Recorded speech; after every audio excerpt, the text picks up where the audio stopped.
যেই কোরআন এবং সহিহ হাদিস আপনাকে জাহান্নাম থেকে রক্ষা করবে, কবরের শাস্তি থেকে রক্ষা করবে, হাসরের ময়দানে আপনাকে লজ্জা থেকে বাঁচাবে, সেই কোরআন এবং সহিহ হাদিস আপনি কেন যাচাই বাছাই করবেন না?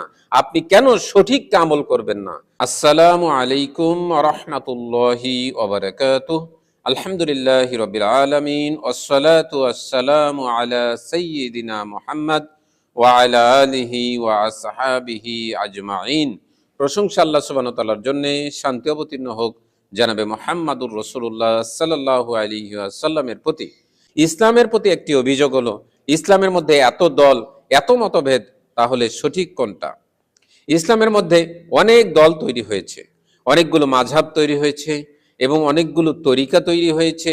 আমরা সেটাকেই গ্রহণ করব যার কথা পবিত্র কোরআন এবং সহিহ হাদিসের সাথে মিলে যায়, তার কথা আমরা গ্রহণ করব।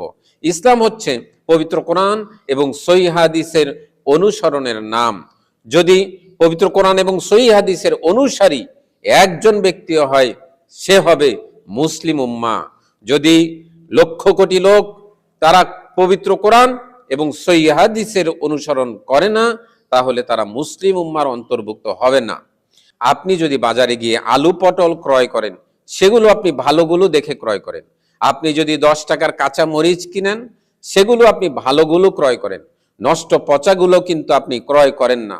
যেই কোরআন এবং সহিহ হাদিস আপনাকে জাহান্নাম থেকে রক্ষা করবে, কবরের শাস্তি থেকে রক্ষা করবে, হাসরের ময়দানে আপনাকে লজ্জা থেকে বাঁচাবে, সেই কোরআন এবং সহিহ হাদিস আপনি কেন যাচাই বাছাই করবেন না? আপনি কেন সঠিক আমল করবেন না? আপনি কোরআন এবং হাদিসের দলিলের অনুসরণ করবেন, আপনি খেয়াল খুশির অনুসরণ করবেন না। 10 জন ব্যক্তি 10 রকমের কথা বলছে, আপনি সেটাকে গ্রহণ করবেন যেটা পবিত্র কোরআন এবং সহিহ হাদিসের সাথে মিলে যায়। আল্লাহ সুবহানাহু ওয়া তাআলা পবিত্র কোরআনুল কারীমের সূরাতুন নিসার 59 নম্বর আয়াতে বলছেন, ইয়া আইয়ুহাল্লাযীনা আমানু আতিউল্লাহা ওয়া আতিউর রাসূল ওয়া উলিল আমরি মিনকুম ফাইন তানাযাতুম ফি শাইইন ফারুদ্দুহু ইলাল্লাহি ওয়া রাসূলু ইন কুনতুম তুমিনুনা বিল্লাহ ওয়াল ইয়াউমিল আখির। আল্লাহ সুবহানাহু ওয়া তাআলা অত্র আয়াতে বলছেন, ইয়া আইয়ুহাল্লাযীনা আমানু আতিউল্লাহা ওয়া আতিউর রাসূল, হে ঈমানদারেরা, তোমরা আল্লাহর অনুসরণ করো এবং রাসূলের অনুসরণ করো। যদি তোমাদের মধ্যে কোনো মতভেদ তৈরি হয়, তখন তোমরা আল্লাহ এবং রাসূলের দিকে ফিরে আসো। যদি তোমরা আল্লাহর প্রতি ঈমান রাখো এবং পরকালের প্রতি বিশ্বাস স্থাপন করো। এই আয়াতে আল্লাহ সুবহানাহু ওয়া তাআলা বলছেন, ফাইন তানাযাতুম ফি শাইইন ফারুদ্দুহু ইলাল্লাহি ওয়া রাসূলু, যদি তোমাদের মধ্যে কোনো দ্বিধাদ্বন্দ্ব মতভেদ তৈরি হয়, তখন তোমরা পবিত্র কোরআন এবং সহিহ হাদিসের দিকে ফিরে আসো। আল্লাহ সুবহানাহু ওয়া তাআলা বলেননি কোনো ইমামের কাছে ফিরে আসো, আল্লাহ সুবহানাহু ওয়া তাআলা বলেননি কোনো দলের দিকে ফিরে আসো। পবিত্র কোরআন এবং সহিহ হাদিস যেটা বলছে, সেইটার দিকে আমাদেরকে ফিরে আসতে হবে।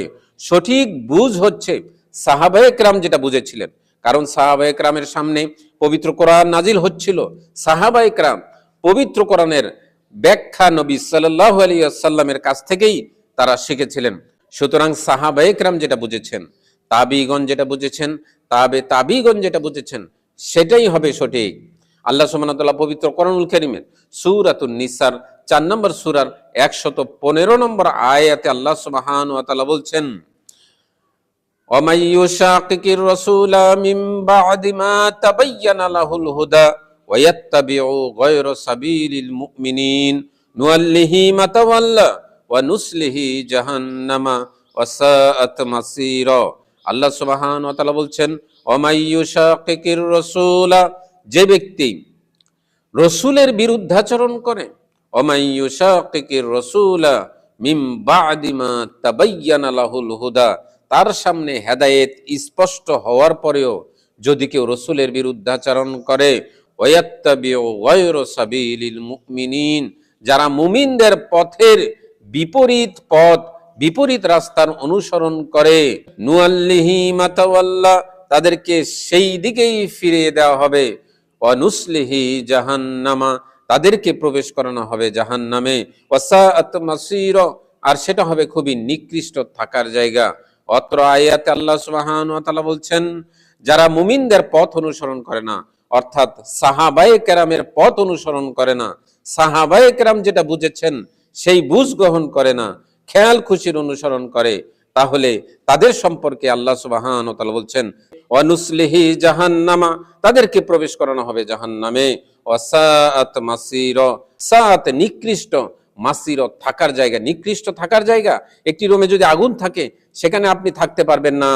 জাহান্নাম এমন জায়গা যেটা হবে পোকামাকড় দিয়ে ভর্তি, যেটা আপনাকে ক্ষুধায় কষ্ট দেবে, আপনাকে তৃষ্ণায় কষ্ট দিবে, যেটাতে আপনাকে শাস্তি দেওয়া হবে, যেটাতে আগুন থাকবে, সেটা যদি নিকৃষ্ট জায়গা না হয় তাহলে কি হবে নিকৃষ্ট জায়গা?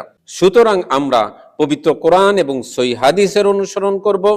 যদি কোরআন এবং সহিহ হাদিসের বাইরে কেউ কোনো কথা বলে, সে যদি আমার পিতাও হয়, তাহলে সেটা মানা যাবে না।